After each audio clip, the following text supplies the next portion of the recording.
Radio Festiva presenta para ustedes Atacama, historia, presente y futuro, con el ingeniero exsecretario regional de minería de nuestra región de Atacama, Ulises Caravantes Ahumada.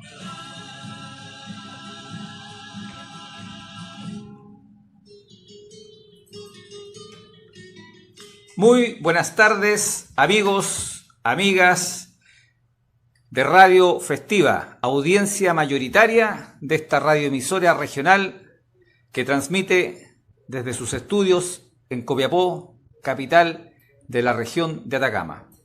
En este programa Atacama, historia, presente y futuro, en una semana muy corta que termina hoy, lo laboral me refiero. Evidentemente termina el próximo domingo, esta semana como todas, pero en lo laboral una semana muy corta de 3 días, solamente 3 días hasta hoy, miércoles 30 de octubre del año 2024, y así como está terminando una semana laboral muy corta, estamos iniciando ya un fin de semana larguísimo de 4 días, jueves 31 de octubre, viernes 1 de noviembre, sábado 2 y domingo 3 de noviembre, este fin de semana que espero sea de disfrute, de pasarlo bien, sin generar condiciones para que se produzcan accidentes como suelen suceder cuando tenemos largos fines de semana. Y en eso me refiero fundamentalmente al hecho de si se va a beber, no conducir, y si se va a conducir, evidentemente no hay que beber. Les dejo ese mensaje, amigos y amigas, ojalá lo respeten, lo consideren, porque son muy lamentables los accidentes como los que ocurrieron durante las últimas largas fiestas patrias que tuvimos en el mes de septiembre. Antes de continuar, quiero decir que se suscriban al canal, pedirles que se suscriban al canal, que pongan me gusta al video a quienes nos van a ver por YouTube y que compartan el mismo, que compartan el video para que muchos más puedan escuchar esta conversación.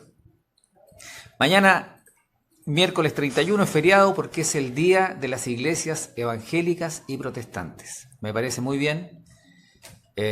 Todos los credos, las visiones religiosas, ¿verdad?, deben ser respetadas a ultranza, independiente de que uno las considere, las practique, esté de acuerdo o no, pero es el sentir, el pensamiento muy profundo de cada uno de nosotros, de cada uno de ustedes.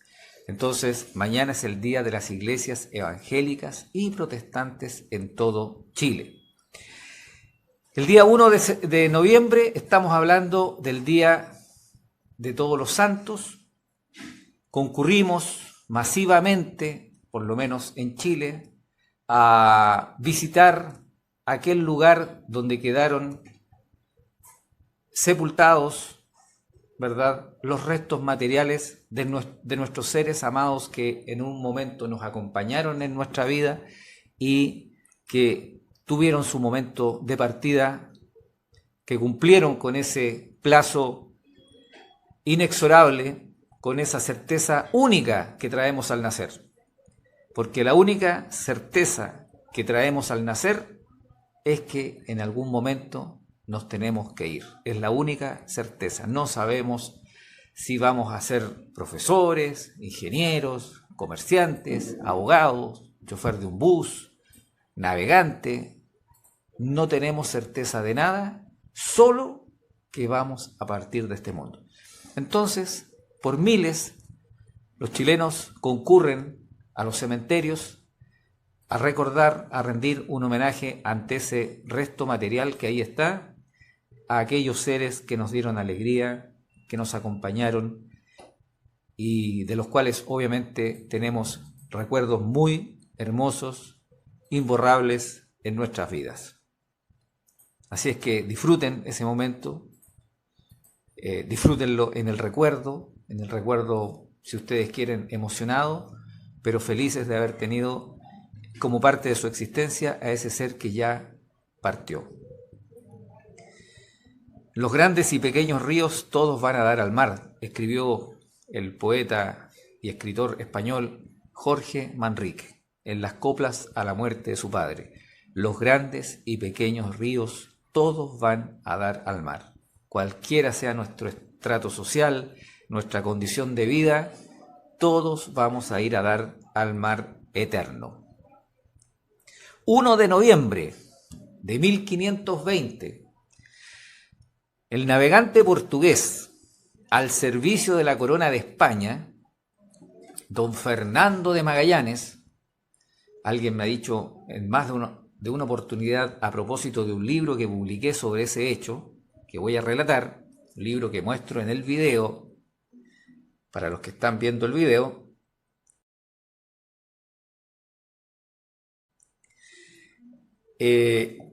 ¿Por qué Fernando si es Hernando?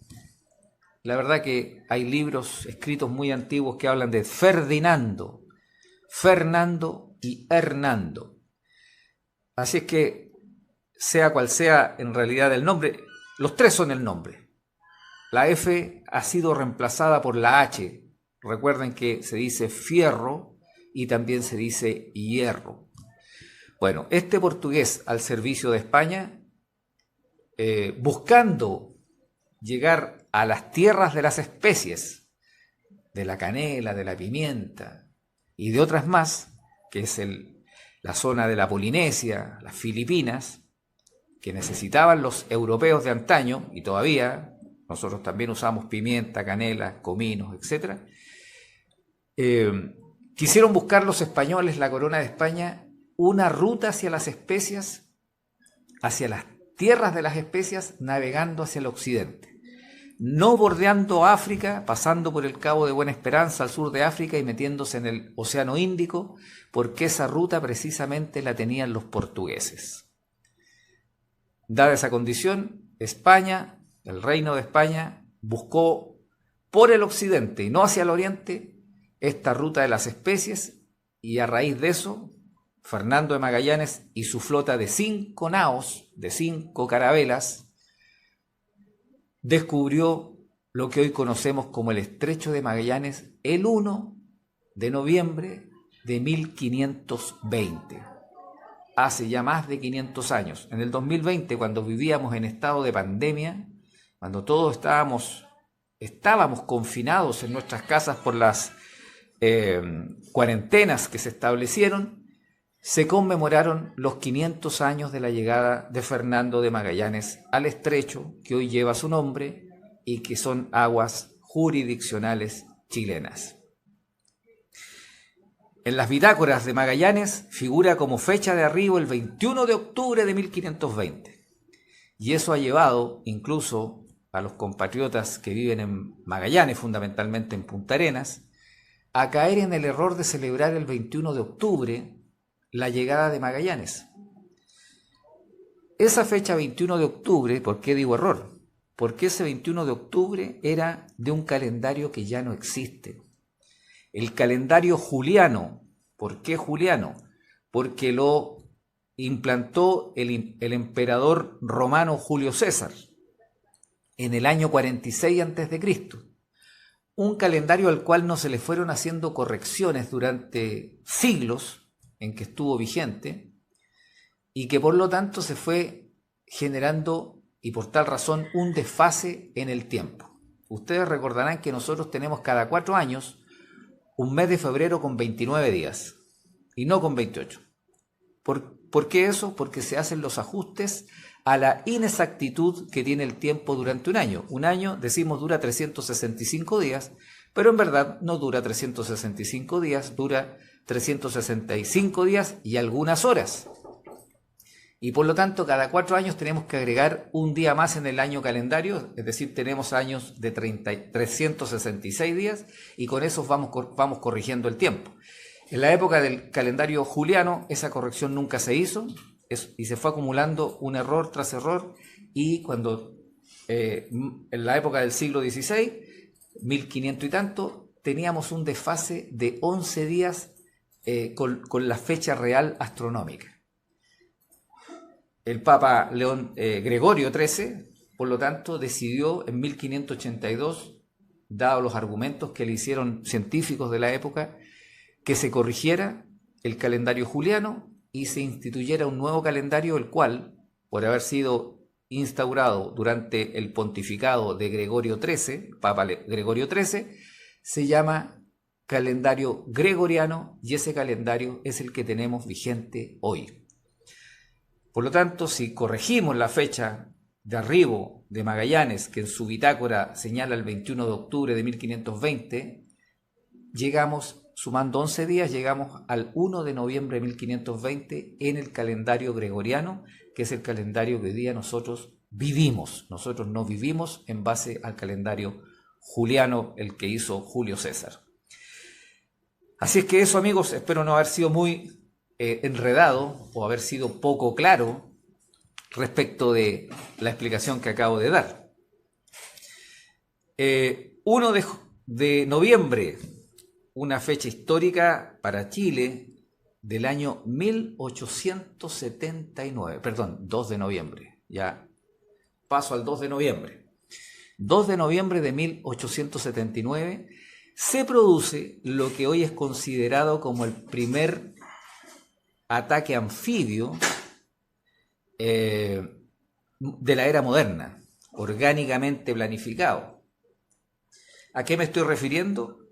Al desembarco de las tropas chilenas en el puerto peruano de aquellos años, peruano en aquella época, de Pisagua, 2 de noviembre del año 1879.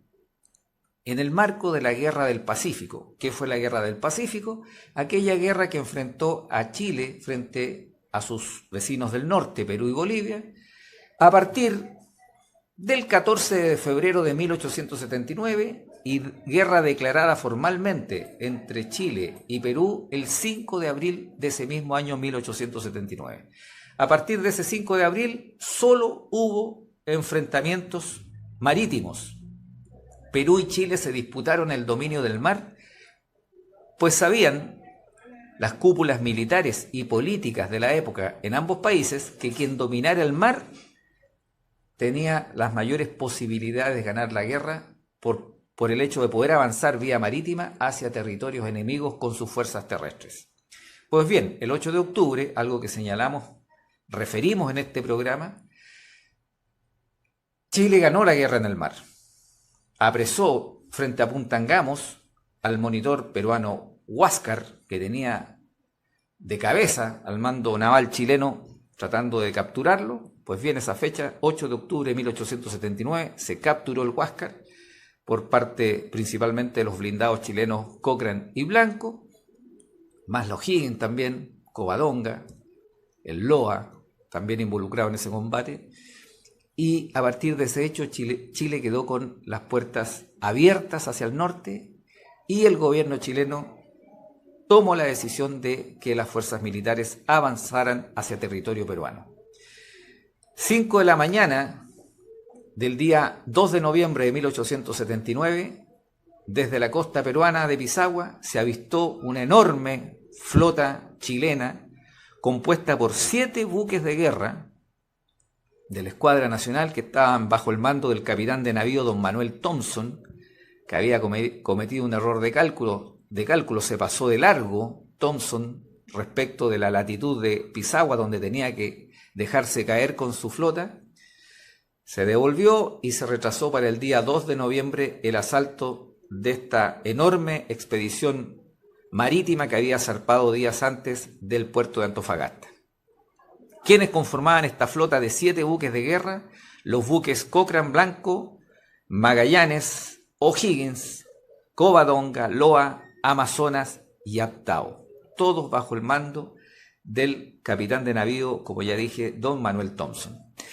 Y había una flota paralela que iba siendo resguardado por los 7 buques de guerra, una flota de 10 buques transportes que llevaban 4.900 hombres a bordo. Esos buques eran el Itata, el Copiapó, ojo, el Copiapó, el Limarí, Guanay, La Mar, Paquete del Maule, Santa Lucía, Elvira Álvarez, Tolten y el pequeño vaporcito Toro. Aquellos 10 buques llevaban a un gran contingente militar chileno, esta flota de transportes estaba bajo el mando del capitán de navío don Patricio Lynch, que llevaban al ejército expedicionario chileno que estaba bajo el mando del general don Erasmo Escala. Y además acompañaba esta enorme expedición una flotilla de pequeñas chalanas o botes de desembarco que estaban bajo el mando y responsabilidad del capitán de navío don Enrique Simpson. Esa flota vieron aparecer los peruanos a las 5 de la mañana del 2 de noviembre.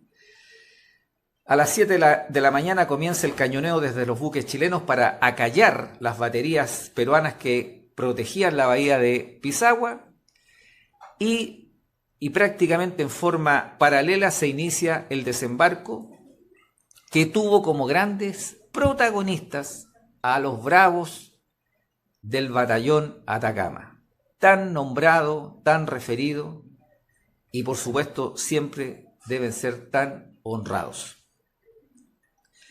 Primera y tercera compañía del batallón Atacama, batallón que estaba bajo el mando del teniente coronel don Juan Martínez, más una compañía del regimiento Zapadores, iniciaron el asalto de Pisagua en una primera oleada de ataque. Se produjeron descoordinaciones, aquellos fusileros que iban en los botes de desembarco no cumplieron cabalmente su rol de ir y volver, se enardecieron al sentir el combate, el inicio del combate, y también quisieron participar de él, enfrentando a las fuerzas peruanas que eran lideradas por el general don Juan Buendía, un poco más de 960 bolivianos que estaban bajo el mando del teniente coronel don Pedro Pablo Vargas y del teniente coronel don Juan Granier, y 450 peruanos de infantería y artillería que estaban bajo el mando del teniente coronel don Isaac Recabarren. Fueron las fuerzas que defendieron Pisagua frente a los 4.000 y tantos chilenos que asaltaban el puerto aquella mañana. El cañoneo de la escuadra chilena, principalmente del Cochrane, apoyó el desembarco de la primera y segunda oleada. Incendios por todos lados, carbón que se usaba para el ferrocarril en combustión permanente, una humareda tóxica bastante nociva para quienes estaban en el puerto en ese momento, y las fuerzas bolivianas empezaron a retroceder, a subir por la ladera del cerro para abandonar la bahía de Pisagua, hasta que alrededor de las 3 de la tarde de aquel 2 de noviembre de 1879 fue precisamente un teniente del batallón Atacama, el legendario Rafael Torreblanca Dolarea, quien izó el pabellón nacional en el Alto Hospicio, en las zonas altas del puerto de Pisagua, hecho que vieron desde las naves chilenas y que celebraron marinos y fuerzas militares que permanecían en los transportes a la espera de entrar en acción, en la reserva. Entonces, amigos, fue el batallón Atacama completo, porque en la primera oleada entró la primera y tercera compañía, y en la segunda oleada, que desembarcó alrededor de las 10:30 de la mañana, iba una compañía, la segunda, del batallón Atacama, más algunos del segundo de línea, no una gran cantidad de tropas del segundo de línea, pero sí el Buin, el primero de línea, legendario regimiento Buin, entró en combate también aquella mañana en Pisagua. Cuando a las 2 de la tarde desembarca la tercera oleada, ya prácticamente la batalla había terminado en Pisagua y este puerto pasaba a ser, desde esa fecha y hasta hoy, un puerto más del litoral chileno. Y se iniciaba con este hecho lo que la historia conoce como la campaña de Tarapacá, donde hubo legendarias batallas, batalla de Dolores, donde las fuerzas chilenas fueron derrotadas y murió el comandante del segundo de línea, el osornino don Eleuterio Ramírez. Batalla de San Francisco, donde el batallón Atacama nuevamente y sus primos hermanos del Coquimbo tuvieron un rol de alto protagonismo defendiendo las posiciones de la artillería chilena frente a las embestidas decididas y valientes de las fuerzas de Perú y Bolivia, las fuerzas aliadas. Batalla de Pampa Germania, batalla exclusivamente de fuerzas de caballería, como quien dijera hoy una batalla solo de fuerzas blindadas, de tanques, como fue por ejemplo en la Segunda Guerra Mundial en el frente oriental entre alemanes y soviéticos, la famosa batalla de Kursk, donde combatieron solamente blindados de la Wehrmacht alemana y del Ejército Rojo de los soviéticos. La batalla de Pampa Germania fue una batalla donde no hubo infantería, no hubo artillería, sino que un encuentro de caballería donde la florinata de la caballería chilena derrotó a la caballería Perú-boliviana. Guasos maulinos, guasos de Colchagua, colchagüinos, principalmente conformaban los escuadrones de caballería chilenos que salieron victoriosos en esa batalla de Pampa Germania. Y ahora los voy a traer al presente, amigos, en este programa Atacama, Historia, Presente y Futuro, que espero que estén disfrutando de este relato histórico que he traído preparado con mucho cariño, con mucha dedicación para ustedes, porque sé que a muchos les gusta la historia, y espero que a partir de este relato vayan a los libros o vayan al Google, ¿verdad? Y busquen ahí mayores antecedentes de este relato corto que estoy haciendo, que tiene que ver con la historia de Chile, el descubrimiento del Estrecho de Magallanes, aquella ruta tan buscada y tan deseada durante el siglo XVI que uniera y que permitiera transitar desde el Océano Atlántico a lo que Vasco Núñez de Balboa llamó, mirándolo desde Panamá, el Mar del Sur, que no era otro que nuestro Océano Pacífico, como así le llamó el portugués Fernando de Magallanes. Espero que estén disfrutando de este relato y por otro lo que acabo de contar del desembarco de las tropas chilenas en Pisagua el 2 de noviembre de 1879. Pero ahora los voy a traer, amigos y amigas, al presente, a lo que he reflexionado en las últimas casi 24 horas y que lo he asemejado a las condiciones tectónicas que generan temblores y terremotos de vez en cuando. Y se trata, amigos y amigas, de un comunicado que anduvo circulando ayer, emitido por la Dirección Regional del Partido Socialista en Atacama, donde anuncian llevar al Tribunal Supremo a la diputada por Atacama, vigente diputada, doña Daniela Chicardini, como consecuencia de la celebración que ella hizo por el triunfo de su padre, un candidato independiente, ustedes saben, lo conocen de sobra, don Maglio Chicardini. A mí esta pugna de ese sector del Partido Socialista que respaldaba al hasta hoy alcalde de Copiapó, don Marcos López, me recuerda a las condiciones tectónicas que tenemos en Chile y que suelen traer como consecuencia temblores o grandes terremotos. La prensa local, uno de los diarios locales, tituló hoy "Terremoto en el Partido Socialista en Atacama". Y ahí me hizo más sentido, porque para que existan terremotos, ustedes deben saber que se acumulan tensiones en la corteza terrestre, producto de la tectónica de placas que tenemos acá. Entonces la condición acá de tectónica de placa que tenemos en lo político, por lo menos en el Partido Socialista de Atacama, es esta pugna de 2 décadas entre un sector que se identifica con don Marcos López y otro sector que se identifica, aún ya no estando en el Partido Socialista, pero lo fue hace muchos años, que se identifica más con don Maglio Chicardini y posteriormente con la hija de este, que es diputada, doña Daniela Chicardini. Entonces siempre estamos viendo pequeñas expresiones a lo largo de los años de esa rivalidad permanente que vendrían a ser los temblores que a veces nosotros sentimos en Atacama, en Copiapó, ¿verdad? Y lo de ayer fue en realidad la muestra de una tensión tectónico-política, por llamarlo de alguna manera, acumulada con mucha fuerza en los últimos 4 o 5 meses y que desencadenó un terremoto el día de ayer por el hecho de que la dirección regional del Partido Socialista de Chile en Atacama está llevando o llevó, yo no lo sé, pero el anuncio es ese, que se hizo circular por los medios de comunicación y por la comunidad en general, llevar a la diputada Chicardini al Tribunal Supremo, es decir, donde va a ser, creo yo, me imagino si es un tribunal, va a ser enjuiciada. Veremos qué pasa con esa situación en los próximos meses, si esto avanza o queda en nada, queda como un anuncio más bien comunicacional. Veremos.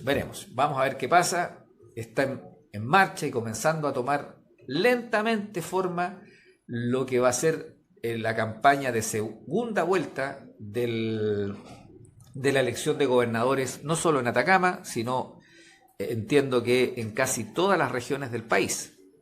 2 creo que definieron el domingo pasado a su gobernador, el resto estamos todos enfrentando una segunda vuelta, un balotaje, como le suelen llamar, para definir el gobernador, que en Atacama van a pugnar por el cargo de gobernador regional el señor Miguel Vargas Correa, que es el candidato del gobierno, del oficialismo, del gobierno de Gabriel Boric, y el señor Nicolás Noman, que es el candidato de la oposición al actual gobierno de Boric. Amigos y amigas de este programa Atacama, Historia, Presente y Futuro, amigos y amigas fieles seguidores de Radio Festiva, les quiero desear nuevamente un hermoso fin de semana, un tranquilo fin de semana. Espero que hayan disfrutado de este relato histórico, espero haber sido entretenido y claro. Y no olviden, si van a tomar unos tragos, si van a beber unos tragos, olvídense de la llave de la camioneta, del auto, la dejan por ahí, se la entregan a alguien. Y si en definitiva son los que tienen que conducir en una salida del hogar, no tienen y no deben beber. Evitemos los accidentes que traen consecuencias bastante tristes para familias enteras. Así es que los dejo hoy y nos escuchamos el próximo lunes. Les ha hablado, lunes 4 de noviembre, les ha hablado Ulises Caravantes Ahumada. Que tengan una muy buena tarde.